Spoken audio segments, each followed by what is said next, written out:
happen as you and Richard have been going across the country and across the world for Go for No? The whole philosophy of Go for No, which seems counterintuitive, like no one in sales wants to get a no. We've all been taught and trained to get a yes. That's what we want. But the whole idea is that you don't get more yeses by avoiding no's. Compliance, she says, will never take you where commitment can go. What does it mean right now for someone that has the survival brain, and what kind of feelings can they expect to go through? Glad to see you guys are still, still doing your thing, keeping it nice and light, and also great value. It's always great to see people who are very positive at this time, and a lot of people aren't. So it's great to see this, guys. I'm real happy for you. And so here's why it's so important to ask questions. Because if we think we know what they are thinking, okay, we are going to present our product or service in a certain way. And I created the Sales Health Alliance to help empower salespeople to reach peak levels of sales performance, but also peak levels of well-being through better mental health. Social distancing, sort of being in partial lockdowns, not being able to communicate and be in touch with people the way we normally do. It's really difficult because we're social creatures. How do you keep your feelings from clouding your decision making? Great question, Ryan. Oh, fantastic question. Great question, Ryan. So here's the thing, right, Ryan? You have to look at business and personal, right? Don't mix the two. Okay, I'll backtrack. We have 7 universal expressions. So we have happiness, we have sadness, we have fear, we have surprise, we have disgust and contempt. And these are the 7 expressions we all make. How many people would go 2.5 years working towards their goal with not a single paycheck? I failed. I lost my business. I lost my home. I was a multi-millionaire, Dan and Nick, in April 2012. April 2013, $400 in the bank. No credit cards, no way out, no credit, no nothing. I mean, it was all gone. And I now look at it as a growth pattern. If I had not gone through that pivotal time and through the pivotal moment being a custodian with someone's spoiled milk and trash can on my bare skin, I would not be who I am today as a coach, a consultant, a speaker, because I wouldn't be able to connect with people on a real level. Nick, Dan, I got to show you guys a little bit of love. I appreciate all the skilling up, all the things that you guys have taught me that I've implemented in my business, the guidance, the support, the trainings, everything has truly taken my business to the next level. Me as an entrepreneur, someone who's less than 1 year into my business, there are things that you just don't know, right? That you guys have decades worth of experience in growing businesses, netting high value deals. And so I just appreciate everything. How do I know it's working? How do I know the brains, the brain science, the sales psychology, the customer profiles, all that type of stuff? How do I know it's actually working? Because I netted 3 extra clients in the last 2 weeks. So there's actually an ROI. So I appreciate you guys so much. And man, I'm looking forward to a lot more great shows. Thanks.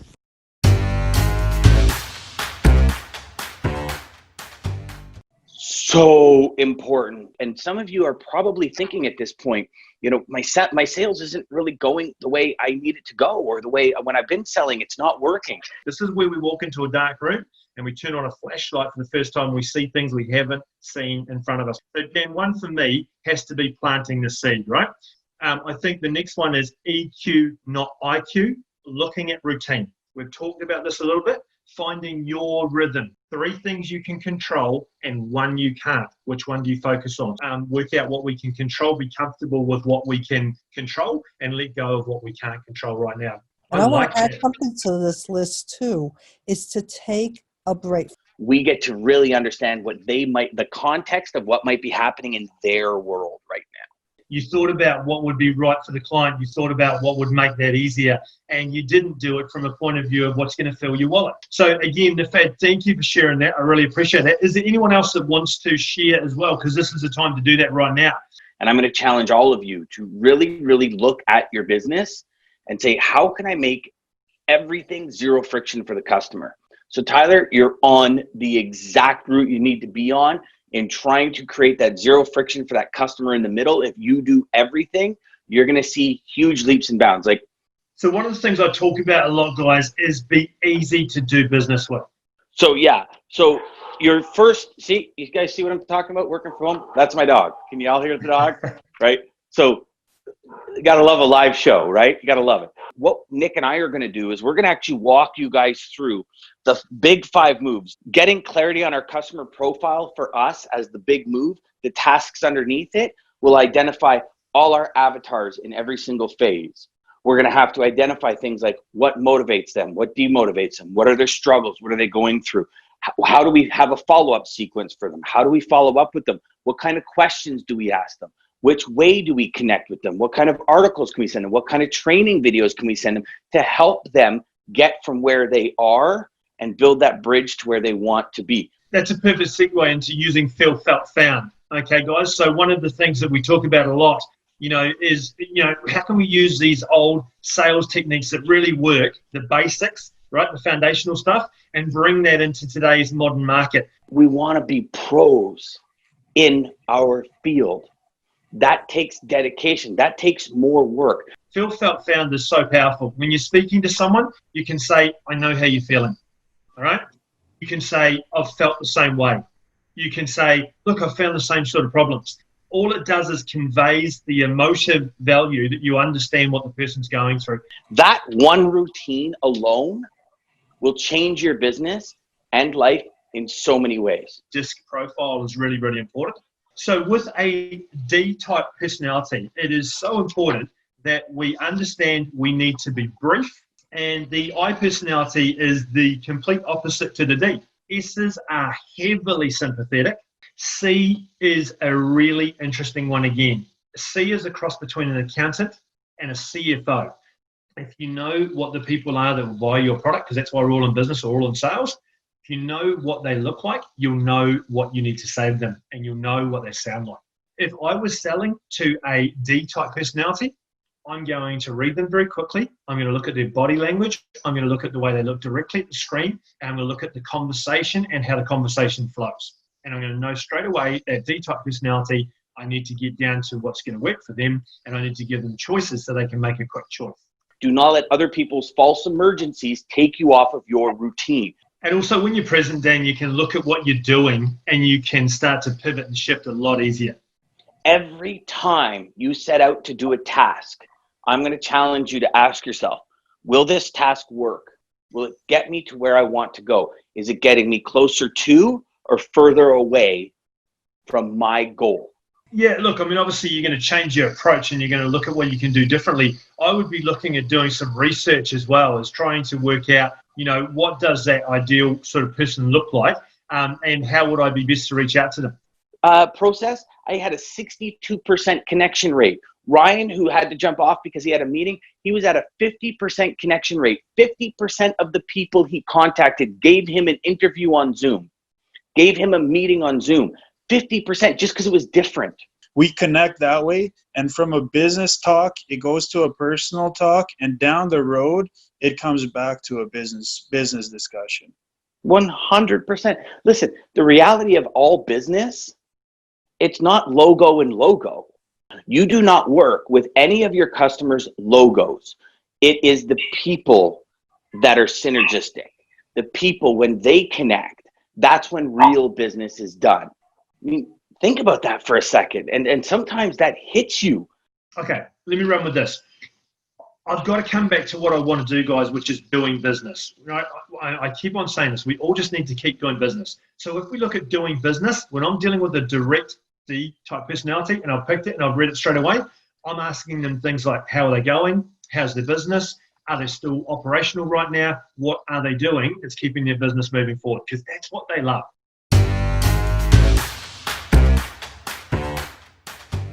Hey everyone, my name is Ryan Mohammed. I'm from Toronto, Ontario. I'm a sales professional in the transportation and logistics industry.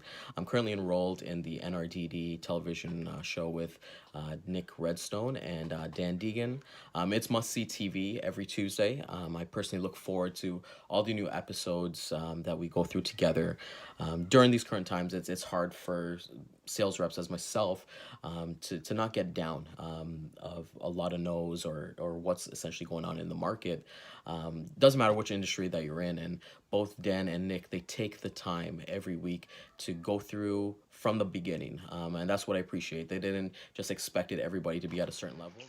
All right. So as much as I was going to let that roll through, you know what, we told you that we'd start on time, so we're going to start on time. Welcome to the NRDD show. If you're joining us from, well, I guess we really wouldn't consider it the other side of the world. If you're joining us from the New Zealand area, you're just about almost, well, you're 7:30 in the morning. We're 3 p.m. Eastern time in North America. So let's take it away. So, thanks for agreeing to meet with us about your storage needs. I brought a junior sales associate with me today. This is Michael. Nice to meet you. You too. Well, I've looked at your proposal, and I have to say, I'm very interested. Oh, that's great. As I've had a chance to review your backup infrastructure, and I don't want to be too critical here, but your platform is from when? The Jurassic era? Oh, very good. Thank you, Michael. You're welcome. So, how about we jump into our recommended solutions? Sure. I know our tape system is a bit of a dinosaur, but... Okay, Michael. Oh, okay. All right. Thank you. We were Okay. hoping that our Okay. work with you would, Yes, Michael. would increase the... Mike.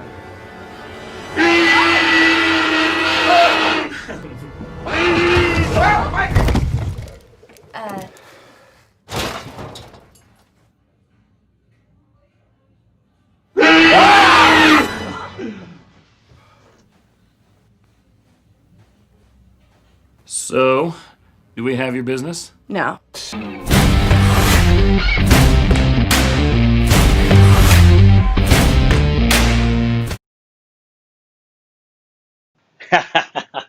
You know, for me, that Nick, I got to tell you, that is my absolute favorite intro ever that we've had. I'll pass it over to you.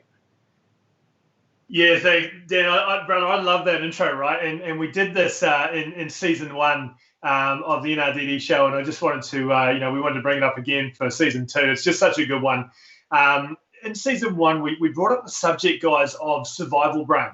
And the interesting concept around that is what it meant, why people were racing for toilet paper some 8 months ago, for a problem that, wasn't to do with GI or stomach related. It was to do with a pandemic, with a respiratory situation. So why were people reaching for toilet paper? And we got a wonderful guest on the show. We had a wonderful guest, Jane Bluestein, and she had been on CNN. She'd been on Oprah in her heyday, traveling all around the world, teaching parents how to better parent their children in a lot of schools worldwide. She came up with a lot of concepts and a lot of discussions that helped us to understand survival brain and what it meant to be in the survival brain. So Dan and I thought we would revisit episode 1 of season 1 and just talk about these 3 things that we need to be thinking about when it comes to how we're operating when we have choices to make, and the way we act and the way we actually, turn up and show up every day in our lives and work through this pandemic with survival brain. So what I want to talk about briefly is the 3 of the big 5 moves are the following. Control 3 things that you can, and 1, leave it alone. You can't control it. So what 3 things can you control, and what 1 thing are you willing to let go of that you can't control?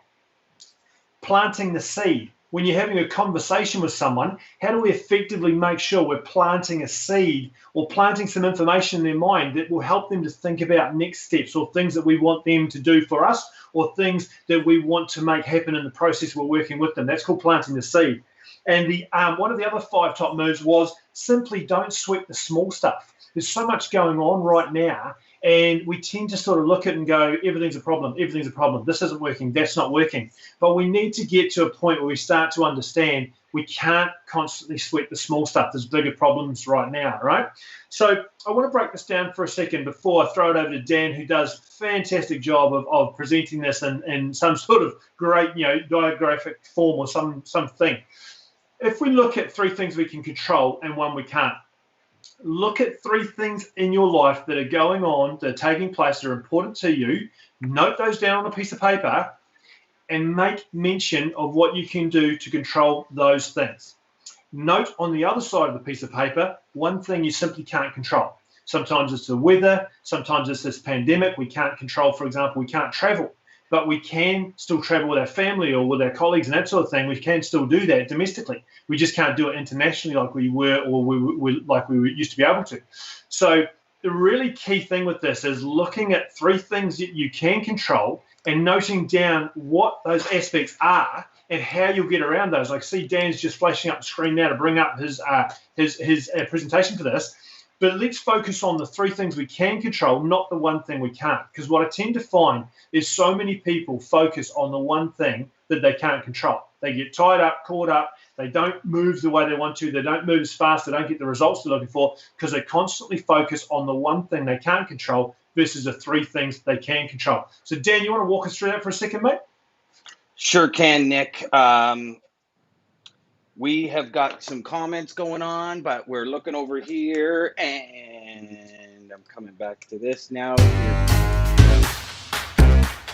See, I'm here on the old. That was the scene that we were doing with. So you know what, everyone? I apologize for that. We're still week 5, and Dan still got technical issues. I don't know. Nick's gonna fire me sooner or later. So listen, I'm gonna start with one that Nick had just mentioned, and the reason I wanted to start with this one is because it's important that we understand what we mean by 3 things you control, 1 you can't, right? So think of it like this. If your objective, the big goal, is here, and you're down here, right?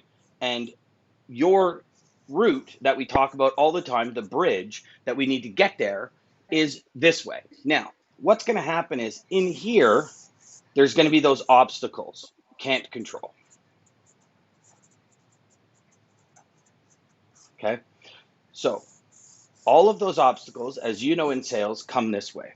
Now, we can focus on those. Have you ever heard the saying where they say, your why has to be bigger than your actual obstacles, than the challenges you face?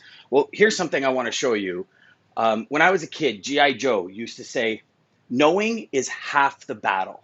Now, how many of us watch G.I. Joe, and how many of us understand when we know that there's obstacles that are in our way? And when we know that these obstacles that are in their way, that's great. But if I focus all of my attention on these 3 things that are going to get me up, over, and to my goal, what happens here is you talk to anyone that's involved in high performance, anyone that's involved in positive psychology, anyone that's involved in creating a movement and moving from where they are to where they want to be with an irrevocable decision, with desire, with effort, with energy, with, as Grant Cardone says, 10 times the action. What happens is that things you can't control that you perceive as obstacles actually disappear. They disappear into the ether. And all of the good things that you can control happen. Because here's the thing. Think of it like this. If you're on a sales call and that person, whatever your product, service, whatever it is you're offering, if they have 0 desire to hear it, and you dwell on that because maybe they were an arse, something happened, there was an issue, you hung up the phone, and listen, I've been in sales a long time. Nick's been in sales a long time. You hang up the phone, you're like, you beep, beep, beep, beep, beep, beep, click, and you say it after the phone call, right? What does that mental attitude, that place that you're driving inside, when I'm going to go out for a smoke if you're a smoker, or I'm going to go chat with this person, or I'm going to go take a walk, and then 35, 40 minutes later, you get back to your desk, your office, wherever you are, 0 productivity, 0 steps towards your goals. You're focusing on something you can't control. You can't control the way that person ended the call. But what you can control is the way you think about it. And I'll share one more story on this, Nick, and then we'll go back to another framework and we'll dive back in. Napoleon Hill. So I'm sure most of you have heard of the book Think and Grow Rich, right? His son was born without ears. And Napoleon was at the hospital, and I remember this vividly from one of Napoleon Hill's audios that I listened to. The doctor, he says, the doctor came, he put his arm around me, he said, Napoleon, sometimes in life, there's just nothing we can do about a situation. And he said, no, that's wrong. We can always do something, even if it's as simple as not allowing it to get inside my head so it doesn't ruin my spirit. Now think about that for a second. You have a child born without ears, and they're saying he's probably going to be a deaf mute the rest of his life. And he's saying, no, I know we could do something. I'm not going to let that ruin my spirit. You see, so many people talk about, if this happens, it's going to frustrate me and this and this and this and this. And that's actually ruining your internal spirit to make things happen. Because who creates the work, right? Nick said something earlier. If it's to be, it's up to me. And that's so true in sales. Nobody's going to sell for you. You're not going to sit back and say, oh, well, I made 3 sales calls yesterday, so I don't know, I'm going to get 15 customers out of that for sure.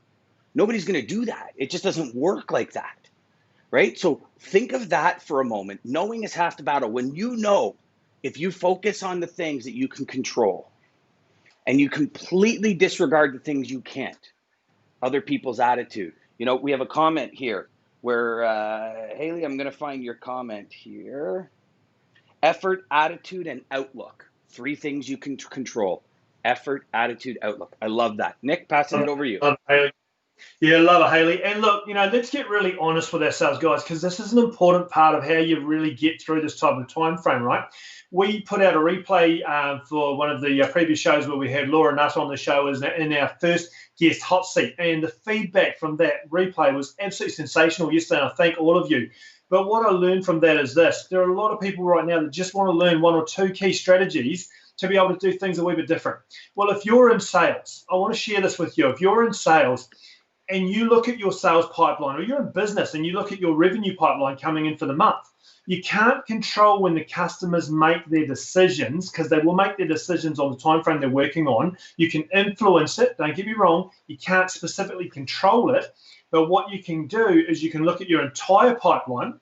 You can break down where it's at based on a percentage or a milestone, and you can start to say to yourself, quite honestly, if I throw my bullshit meter over this, what am I closing inside this month? And this is where I've got a lot of success in terms of consulting, because I sit down with people and have a conversation, and I know you do this as well, Dan, and we go through and we look at their pipeline, their sales pipeline or the business revenue pipeline, and we go, what level of that business is ready to be completed this month, and what level of that business is going to roll over into the following month. And we call that the bullshit meter. Once you fire that over yourself, your own sales pipeline or your own business revenue pipeline, you'll start to see really quickly how much work needs to be done to fill the gap and what you need to do to make sure that you start to control those outcomes a bit better. One of the things I used to focus on, one of the things I used to concentrate on is I'd walk into a meeting and walk in knowing that I was walking out with the paperwork. I'd walk in knowing that I was walking out with the paperwork. When you go in with that mindset, all you need to do is put everything in place to make that happen. It's a big mindset shift. Instead of going in and thinking they won't like this, they won't like that, we haven't got the best coverage, we haven't got the best service, I can't provide this product, we can't do this as a follow-up service. If your mindset is I can do this, this, and this, and deliver that, and that's going to be the best result for the customer, in my mind, you'll share that with your customer, and that's what will come across. And I guarantee you'll start to lift your productivity and your results. Like Dan was saying, we all make excuses when we realize, oh, this didn't work for me, I'll take a break. Oh, that didn't work for me, I'll take a break. How many of you out there have been on the phone, you've picked it up, you've been dialing people in sales land, you've been picking up the phone to call the next customer, you got 2 or 3 rejections, and now you're going to take a 15-minute break to get over the last 2 or 3 rejections, right?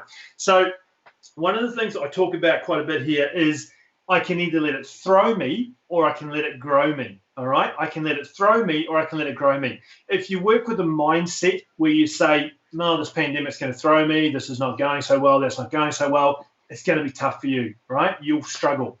Find someone that's more connected to how it grows you. Find someone that's a consultant, a coach, a support person, a friend, a mentor that will help you to understand that there's some really positive things taking place right now. So you work on that growth mindset, right? So we use this saying, which was a very powerful thing from season 1 and episode 1, which was, I can either let it throw me or grow me. And if it's going to be up to me. And if you're in business and you haven't learned how to write yourself a check or learn how to write your business a check for what you want to earn for the month, then reach out to Dan or myself, because certainly there's things you can do to dictate how you run the business the way you want it to be, so you get the results you're looking for.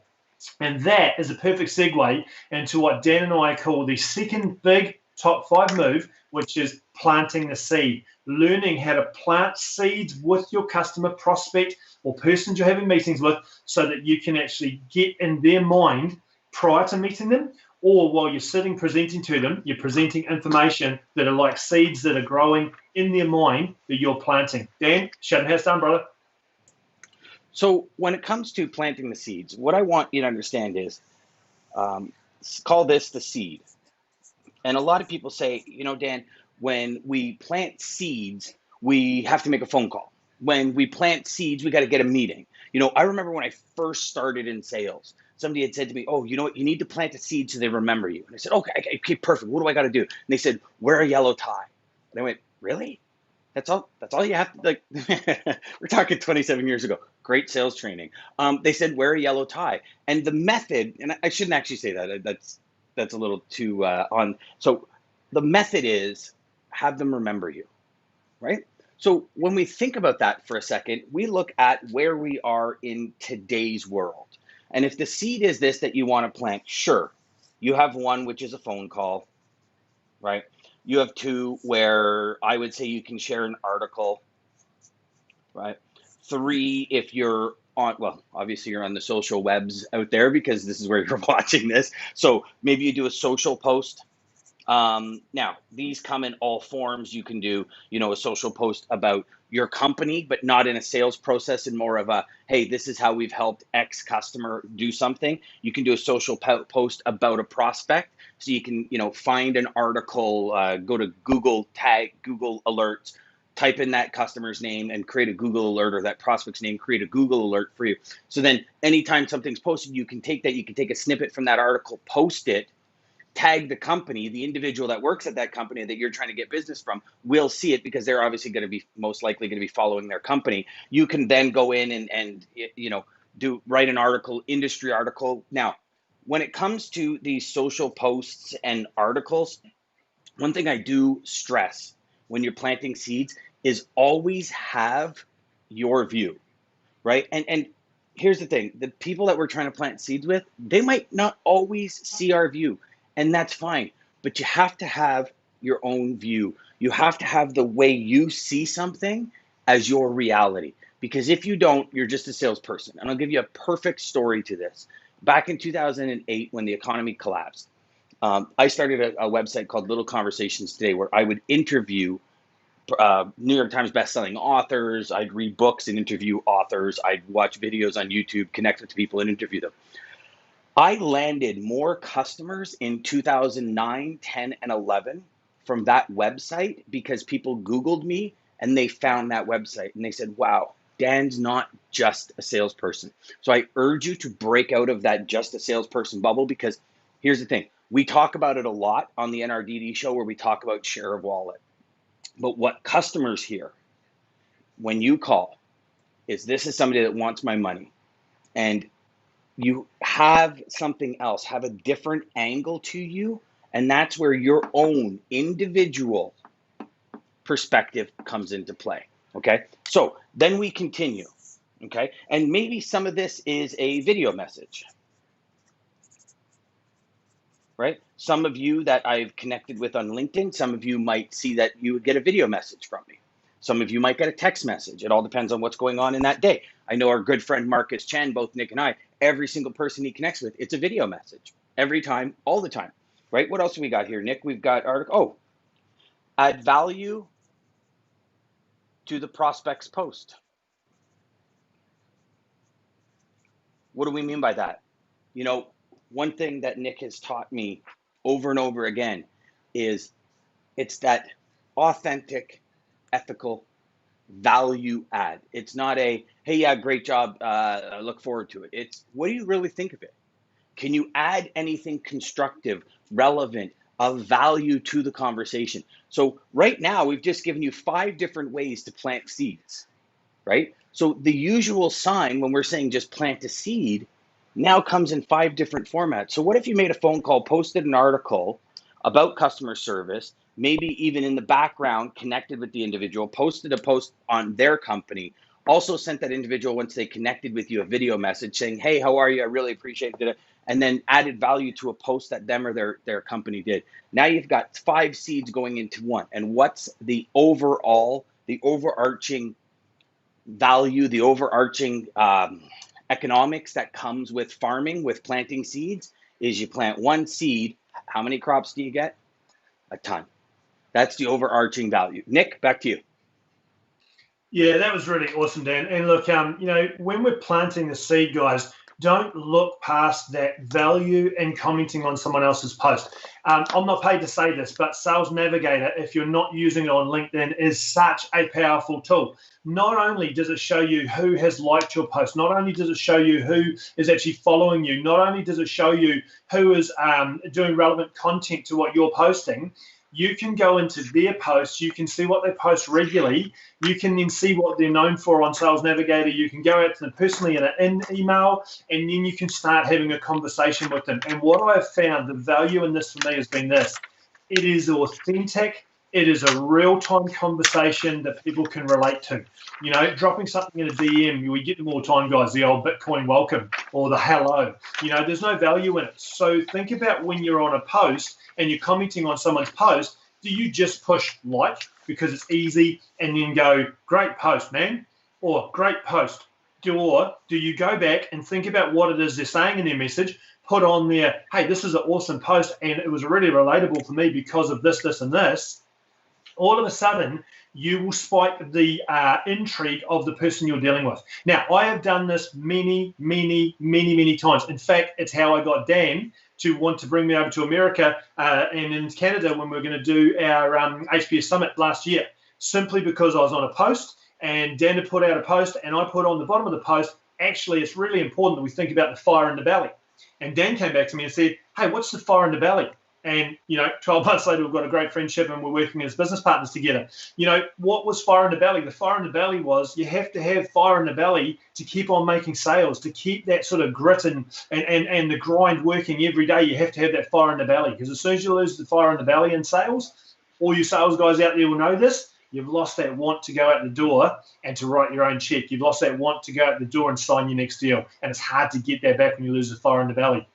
So when we look at the saying, smartest person in the room, it's a great saying, right? But have you ever thought about it like this?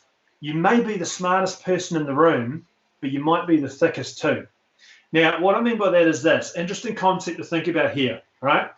You might be really smart, you may have real high IQ, but you're thick in your opinions. You're thick in your religious beliefs, you're thick in your racial beliefs, you're thick in your opinions that you've got on people's topics and everything like that.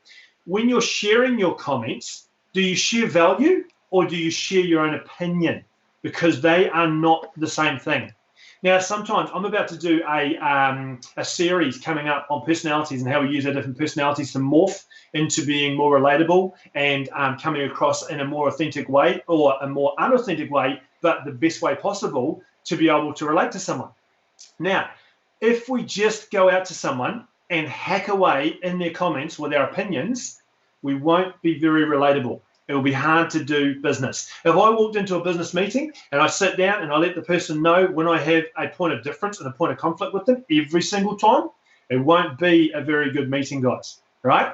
So we work in this area then called don't sweat the small stuff. When you're sitting in a meeting and something said that you don't like and something said that you don't fully agree with, just move on.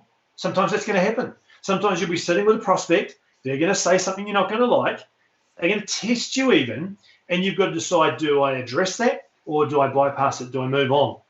I want to tell a quick story how someone tried to catch me out with this. I sat down with a gentleman one time, and his first question to me was, so, did we land on the moon? Now, I was selling GPS units, and he starts off with, so, did we land on the moon? Now, through my training and through my skill set, I'd been taught to bypass a question like that. So instead of going into the controversial sort of, conspiracy theory, did we land on the moon? Have we landed on the moon? How did we get there? What sort of thing? I just turned around to him and said, I'm looking at talking to you about GPS units. How many would you like to get you to the moon? And he laughed his ass off and he said to me, great start, because he said, all I want to know is that you are relatable. right? I don't want you agreeing with my opinion of whether we did or didn't land on the moon. I just want to make sure you're relatable. So sometimes we actually need to relate to people in a way that's more real. You know, sometimes we need to look at the comments that we're putting on those posts, and we need to think to ourselves, put something on there that holds value, not just my opinion. Sorry, guys, I've seen so many of you come through and throw on your opinions, and I appreciate it. It's great feedback, but it's too thick in your opinion, right? Be open sometimes so there's a message that's being shared, and maybe there's a takeaway from it. All right, so we call that don't sweat the small stuff. And I'll tell you what, if you're married, you're going to know the value of don't sweat the small stuff, right, Dan? Because sometimes we've just got to accept something's not going to go our way, or we've just got to accept don't turn a molehill, into a mountain. What's your thoughts, Dan? What have you got for us, brother? You know, you're absolutely right on multiple levels there, Nick. You know, when it comes to small stuff and not sweating the small stuff, I bring that right back to throw me or grow me, right? And the way I look at it is this: is if we look at the throw me, grow me, really the throw me is the small stuff. And what I'd like to challenge all of you is to just start thinking to yourself, what throws me off? What really trips me up? And then right away on the other side of the page, very simply put, so let's say, argument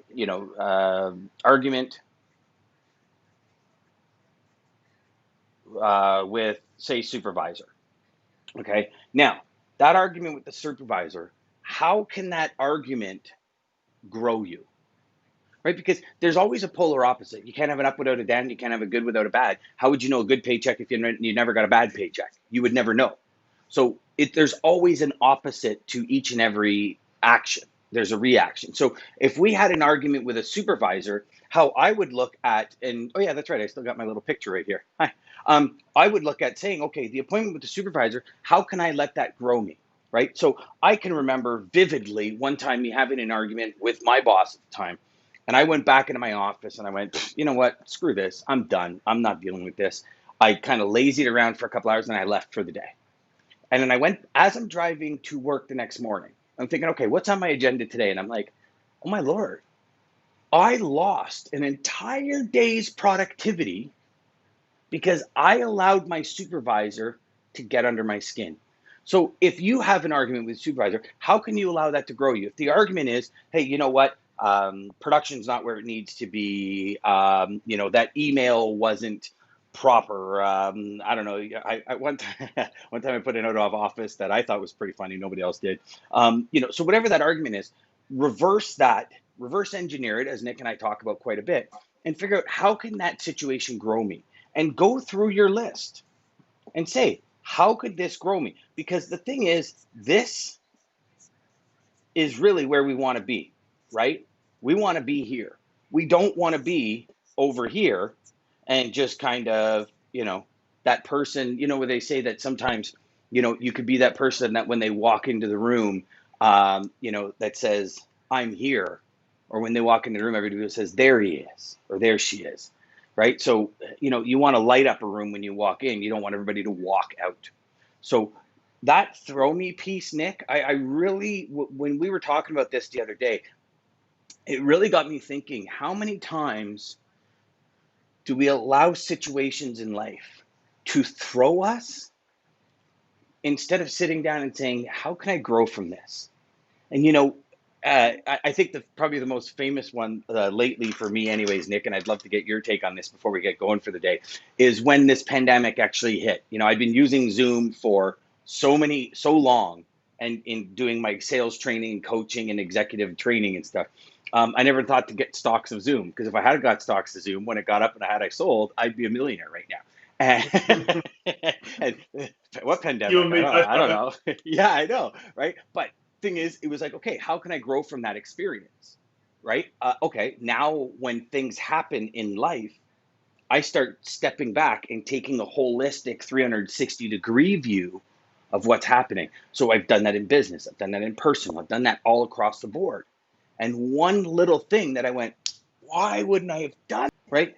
Gave me, instead of allowing it to throw me, I said, okay, how can that grow me? And I did this before Nick and I even talked about this, so it wasn't consciously a throw me, grow me scenario. It was just, okay, now what I want to do is every time a situation happens, I want to step back and I want to look at it from all the way around. What do you got there, Nick, before we go? Yeah, so look, I love wrapping up the show with something that really gets you guys thinking. And here's something I really want you to think about.